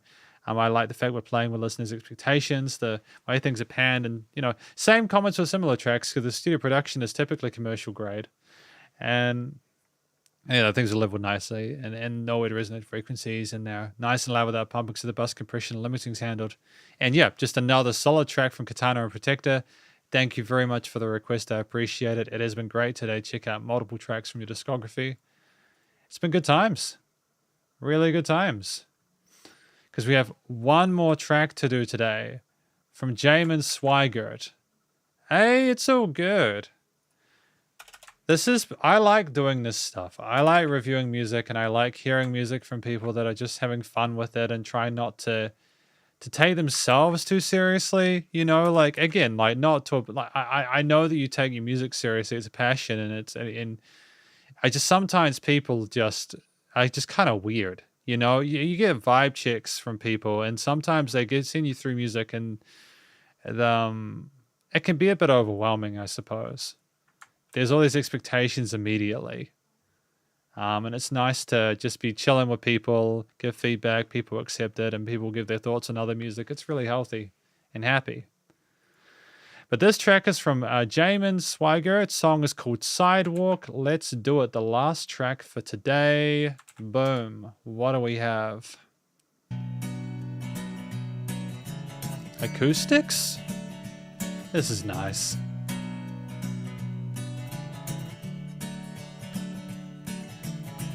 When the sun goes down and the sky turns red,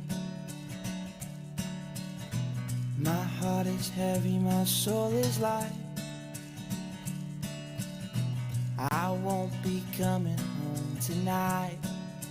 Really beautiful texture to this. Gotta go where my dreams are made of gold. I may stumble, I may fall. Dead end streets, no hands to hold. Run, run, I chase the sun. Run, run, see how far I go. Run, run, I was born to run. Run, run, till you can't no more. Run, run. Run, run. Run, run. Run, run.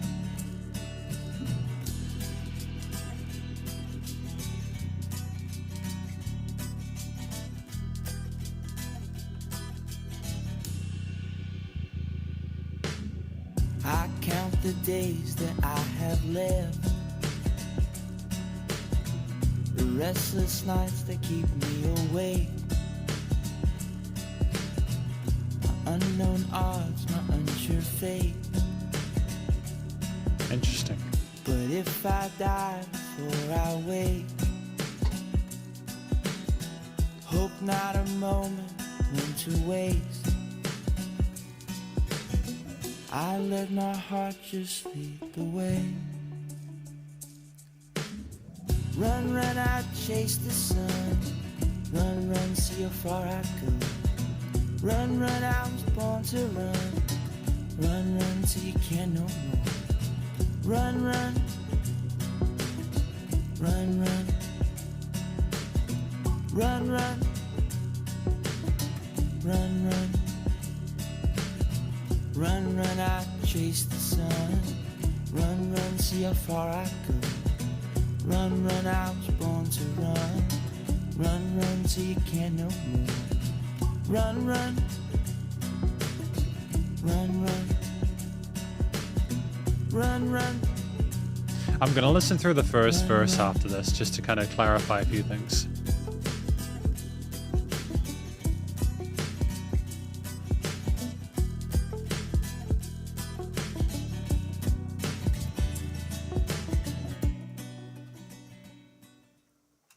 So I want to first of all say, I'm just going to have a quick listen through that first verse one more time.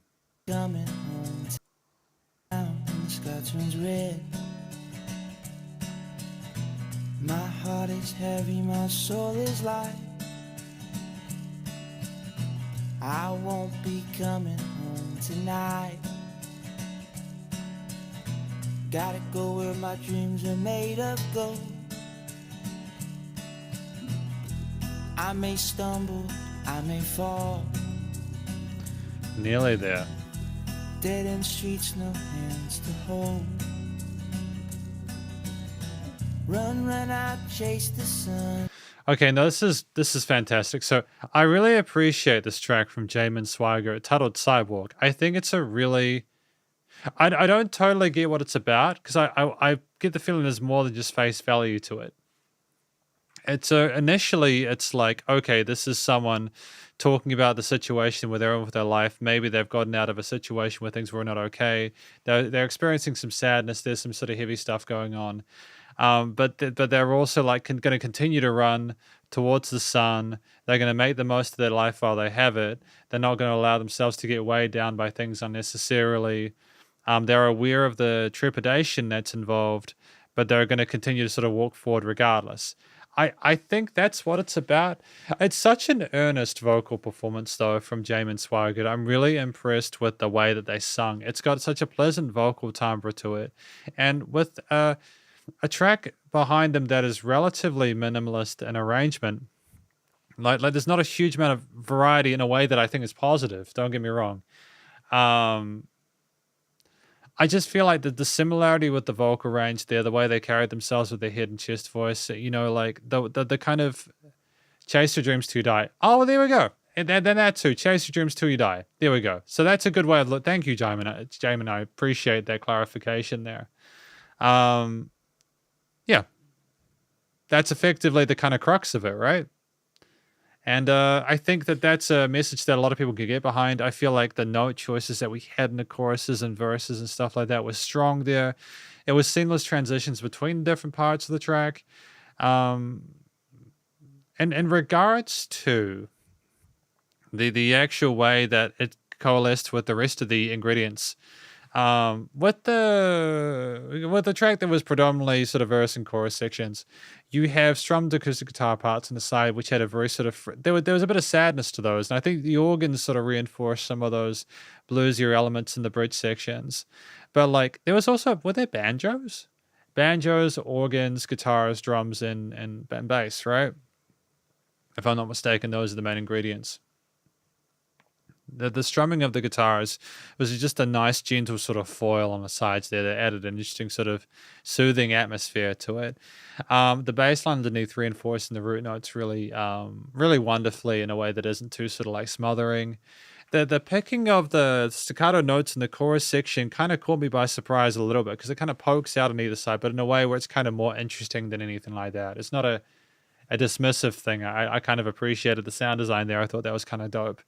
And the fact that kind of went from side to side like that is almost like you're running through the music itself. Hope not a moment.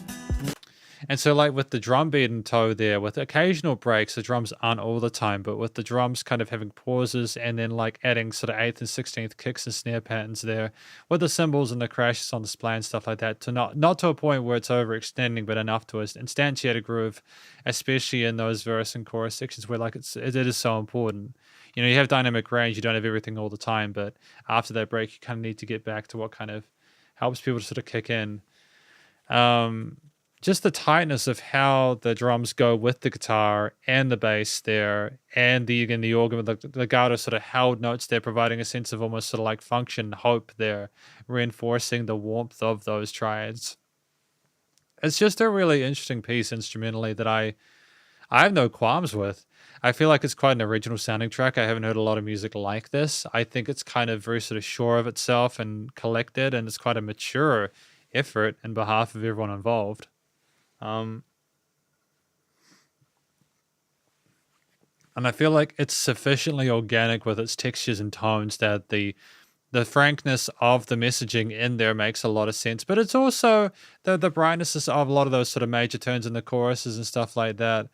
Even if it's not totally happy all the time, it's enough to kind of like let you know, hey, even if things aren't totally perfect right now, as Jamin said, you still need to sort of go chase your dreams. And when you combine the elements there, the calm, relaxed, gentle nature of it, with the vocals, with the story, and with the surrounding instruments and everything like that, you just got the studio recording, mixing, and mastering, which I feel things were well leveled and well recorded. The instruments sounded clear on the track, and they had a great tone and timbre to them. The vocals were present as well. They were good.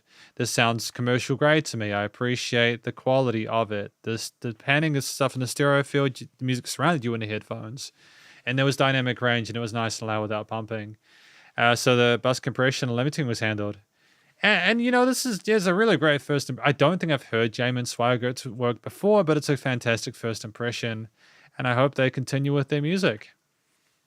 Because this, you see, ladies, gents, and everyone else, is my that's my live stream for today. We reviewed a lot of tracks today. We have reviewed tracks from Love Has Limits, Katana and Protector, Chromino, Katana and Protector, Jacob Good, Dinner Hay, as well as Art Knox and Katana Protector, James Swigert.